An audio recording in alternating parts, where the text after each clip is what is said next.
কম খরচার মধ্যে ভালো স্বাদ পেতে গেলে একবার দই তেলাপিয়া এরকমভাবে বানিয়ে দেখুন।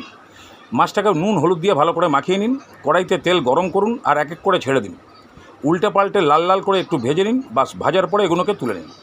তোলা হয়ে গেলে সেই তেলের মধ্যেই কালো জিরে ফোড়ন দিন আর 2-3টে কাঁচা লঙ্কাকে মাঝখান দিয়ে ভেঙে দিয়ে দিন। হালকা তড়কে আসলেই রসুন বাটা অল্প সামান্য দিয়ে এটাকে ফ্রাই করুন। তারপরে পেঁয়াজ বাটা, এটাকেও ভালো করে ফ্রাই করতে হবে। পেঁয়াজের কালারটা একটু চেঞ্জ হয়ে আসলেই তারপরে দিয়ে দিন আদা বাটাটা দিয়ে ভালো করে ফ্রাই করুন। তারপরে টমেটো বাটা দিয়ে যতক্ষণ না পর্যন্ত জল শুকাচ্ছে ততক্ষণ ফ্রাই করতে থাকুন। এইবার দিয়ে দিন ওপর থেকে কিছু গুঁড়ো মশলা, হলুদ, জিরে গুঁড়ো, লঙ্কার গুঁড়ো আর নুন।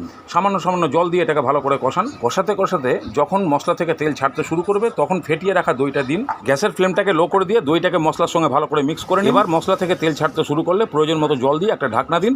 জল ফুটে আসলেই বাস মাছগুলোকে এক এক করে ছেড়ে দিন। এবার মাছগুলোকে ঝোলের মধ্যে একটু ডুবিয়ে দিয়ে একটা ঢাকনা দিন। সেদ্ধ হয়ে গেলে ধনেপাতা ওপর থেকে দিয়ে বাস নামান। তবে একটাই কথা বলবো, বিশ্বাস করলে ঠকবেন না।